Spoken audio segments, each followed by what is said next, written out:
Brooke Bauer je osnivačica i izvršna direktorica Nurture Project International, američke neprofitne organizacije usmjerene ka prehrani djece u kriznim situacijama.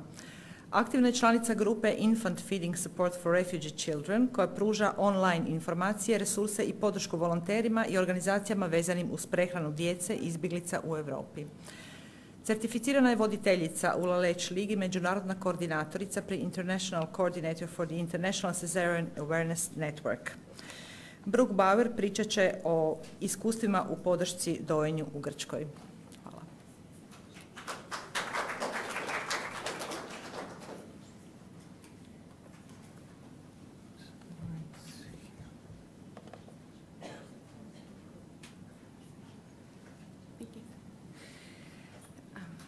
Thank you for having me here and for inviting me. I'm very humbled to be able to stand up and present to such a room with such experience and knowledge, so thank you. I'm the director of Nurture Project International, but I'm here representing infant feeding support for refugee children. It's a grassroots group that's been doing education through Facebook and social media. This is Fia. She's sleeping actually right now. Fia and I were just returned from Greece a couple weeks ago. We live in Abu Dhabi in the Middle East, and that's Fia with her friend Miriam. So what is infant feeding support for refugee children? It's an international network of volunteers, supporters, ENN core group members, La Leche League leaders, global experts on infant feeding, researchers, NGOs, and concerned mothers.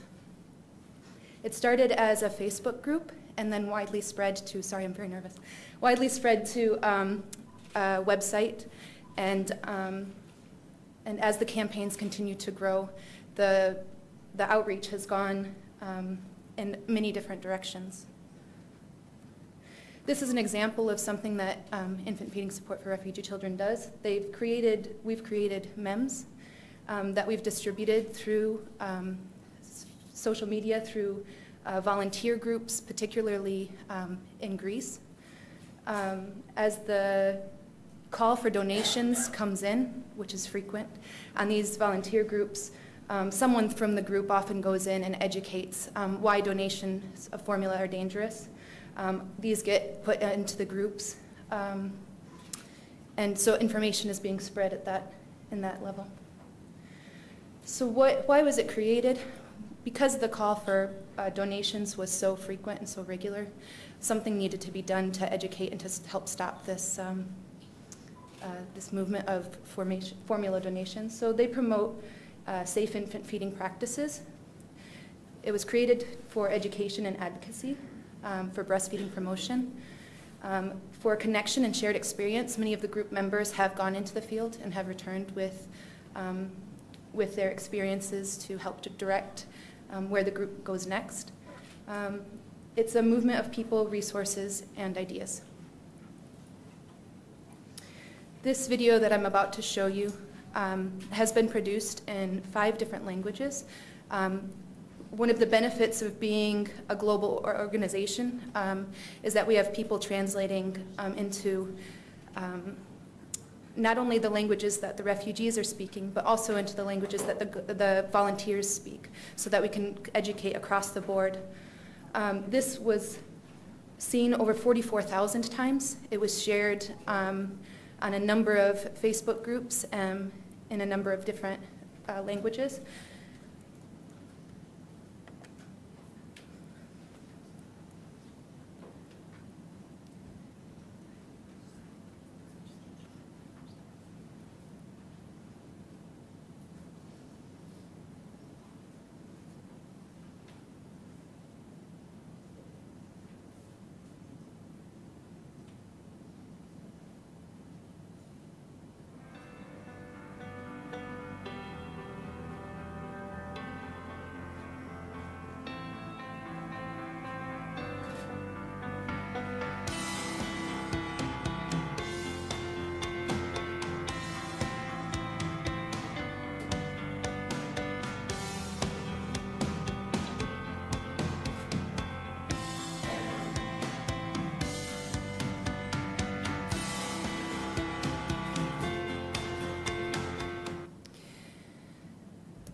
So the documents that, in addition to the MEMS and the videos, there was another couple videos that were created.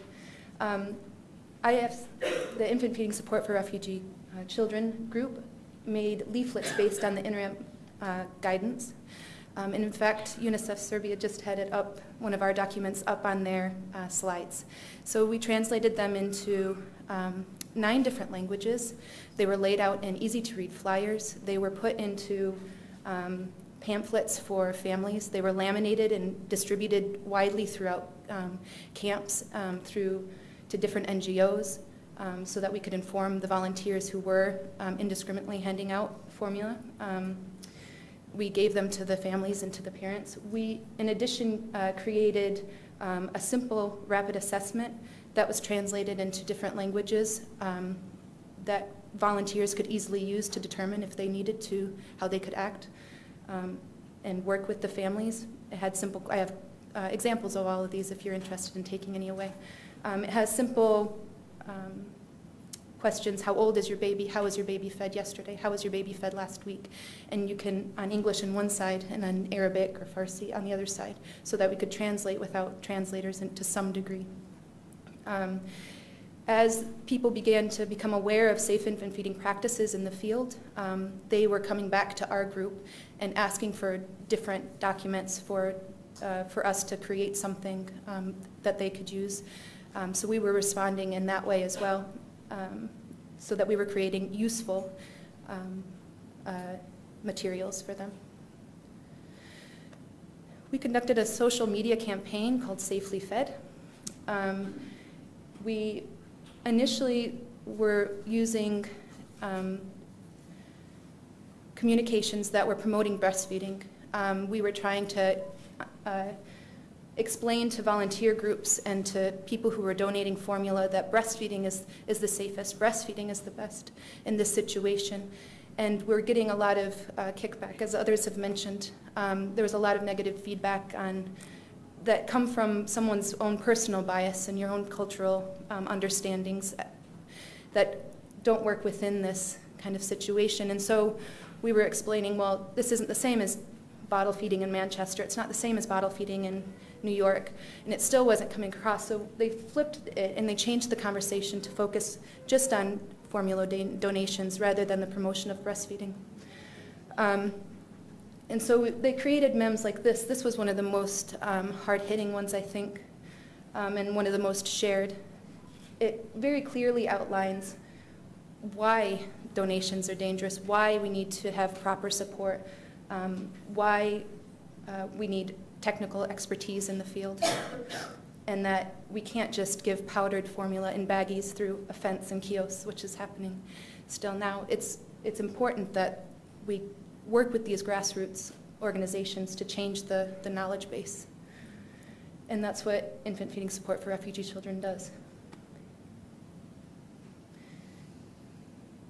And another.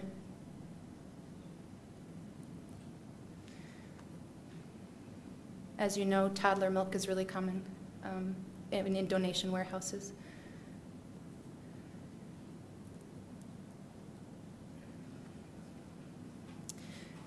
Sharing experiences from the field is also really important for our group.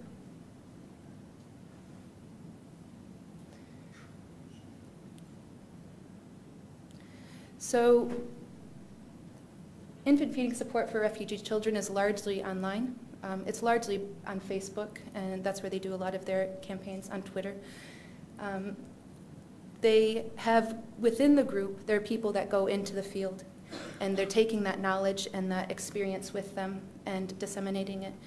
And in return, people are coming into the group who are trying to work within infant feeding. So one example is Nurture Project International, which is mine. We've had trainings. Carlene Gribble, who's with the IFE core group, she's gone around into organized by some members of this group. She's gone to London, to Paris, to Athens, and she's conducted IFE trainings to volunteers who are going to be going into the field to continue to help change it, the knowledge at the grassroots level. La Leche League Greece is really, really active, and they've done a really fantastic job responding in Lesbos They work up in Thessaloniki, in Athens, and they're doing a great job of coordinating with other NGOs to make sure that there's a strong knowledge base. We have IBCLCs and discussions of IYCFE on social media amongst independent volunteers. As others mentioned, it's really common for independent volunteers just to come in with donations of formula and distribute. And so making sure that that knowledge is widely circulated is really important. This is Nurture Project International. This is our mother and baby tent up at ECHO, up on the left-hand corner. You can see one of our staff members, Albus, is up in the corner kind of working with the mothers. We do pretty much what was just explained by UNICEF Serbia. We do a lot of, we have lactation consultants and midwives coming in. We do psychosocial support. We just had a first mother and baby music class yesterday in one of our tents. I live in Abu Dhabi. I recruit heavily from where I am so that the volunteers that we are bringing in, the lactation consultants we're bringing in, are Arabic speaking, not all of them. Some of them are Arabic speaking, they're culturally aware, and we have right now the only Bahraini lactation consultant in our tent right now. She's like, I can't stay long, I'm the only one here. So she goes back in a couple of weeks, but we have a bathing tent, and we do outreach in kiosks as well.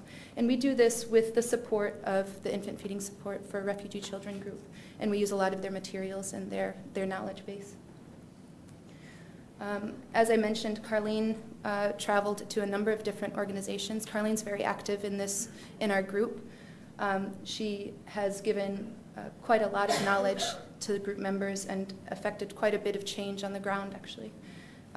She's did 3 different trainings that I'm aware of while she was traveling. La Leche League Great Britain has done a fundraiser for La Leche League Greece so that they could help and continue the outreach. They distributed leaflets in Arabic and English from La Leche League, UNICEF and Electa. They've used educational tools without words that were laminated, and all of these materials people tend to bring in bulk and spread it throughout the camps as much as they can. They've taken turns visiting camps, and they have trained mother supporters, and this is actually something that NPI, that Nurture Project, is doing as well. Now that camps tend to be a bit more settled, we're able to identify key mothers within the communities, and we are training them so that they can educate particularly the pregnant women that we're seeing. A lot of the women that are coming back to our tents after giving birth have been nearly 100% given cesareans, unless they accidentally give birth in their tents. The hospitals are over capacity, and so the mothers, when they do go in, they tend to be rushed through and sent back. So the vast majority of mothers that we're seeing have been given cesareans, and a lot of the mothers that we're working with now, their wounds are very infected. And they're also being sent back with tins of formula, so they're not getting that support in the hospital. So our volunteers at NPI, we're trying to reach out to the health providers as well. It's very difficult, but at least trying to get people into the hospitals as soon as we know when the mothers, we have midwives there assessing mothers and helping them, and when they go into the labor and helping them through that. So when they do go to the hospital, we're aware, and we try to send team members to meet them in the hospital to give them support as soon as we can. And La Leche League, Greece is doing the same. We're, through the group, informing independent volunteers, and this is one of the things, because independent volunteers are so abundant in this situation, especially in Greece, making sure that we are sending people who have some of the skills that we're looking for, if they've had breastfeeding supporter training, if they were breastfeeding as moms themselves. Anyone that can try to share that information, we're making sure that they're getting training through ENN. They're taking some UNICEF trainings online. They're speaking with Carlene. We're trying to make sure that they go in as informed as possible. So this was an independent volunteer who went down to Ritsona. She helped a mother to build up her breast milk supply and ended up getting rid of bottles and cups and formula when she met her the last time she didn't see anything like that. She saw that she was exclusively breastfeeding. And that's what we're finding as well in our tents, is that mothers become uninformed, they're uninformed, and as soon as they know, they really want to, they do want to try and build up their supply. Right now we're working with 6 mothers, some to varying degrees, working with them to exclusively breastfeed their babies. We had one of our midwives stayed in the tent overnight to make sure that the babies, we had 2 failure to thrive babies, to make sure that these babies were being exclusively breastfed, to teaching how to hand pump. One of the mothers was so tired that the midwife had to hand express for her every couple of hours. So these independent volunteers that come in, and the volunteers that are coming in with organizations, they want to do the best, and and it's so well-meaning when they take donations, because when you hear about, if you've heard about the babies in Chios in the detention center who weren't able to be given milk, our team was there every day. We have every day with milk waiting to be let in, and they weren't being let in. The municipality was restricting all access from all NGOs, not just with baby milk, but also with clothes, with water. And so our teams were going every day to try to get in, and I know other NGOs were as well, and I know Save the Children is there now working with our team too, together to make sure that everyone has access. But volunteers were going and they were handing baggies of powdered milk through the fences to the mothers that were detained. Our team members were handing out Pampers, nappies through the fences. And the stories of the refugees, from the refugees coming back out, was that they were not getting enough milk for even 1 bottle for an infant. And this went viral. One of, not our volunteers, but someone there had posted about this babies being starved, essentially. And in actuality, if we would have been able to get some breastfeeding support in there, I think that there would have been a bit different situation as well. They just had no access to information and no access to anything that, no access to milk. And so it went viral, and it went in The Guardian, and it went in Huffington Post, this story of Chios. And the next day, whether it was regulations or the stories or whatever, some of those detainees were allowed to leave, but many are still there. And so we're still working actively to get access. I know Save the Children is working very actively to get access as well. And hopefully that'll happen soon. But so mothers want information and they want support. And one of the biggest questions that I get when I talk about NPI and when I talk about the crisis is, well, what can you do? And I know a lot of people here have done a lot. You've already been, you're in the thick of it. When I speak to people who don't know how to respond and don't know what to do, I always just tell them, just do what you know. There's so many people responding. There's new apps being developed. NPI is developing an IYCFE app for mothers to receive social support from trained breastfeeding supporters online. There's other apps for maps or for solar power. People are putting solar power up on tents. Just do what you know, and that's, I guess, the best you can do. Work within your scope. So this is infant feeding support for refugee children. This is the website, the Facebook page, the Twitter. The transit guide, the adaptations to the transit guidelines that we spoke about that UNICEF Serbia was using is on ENN online. And the hashtags for the social media campaign is Safely Fed. And so you can see a lot of their memes and information there. And that's it. It was short and sweet. Sorry.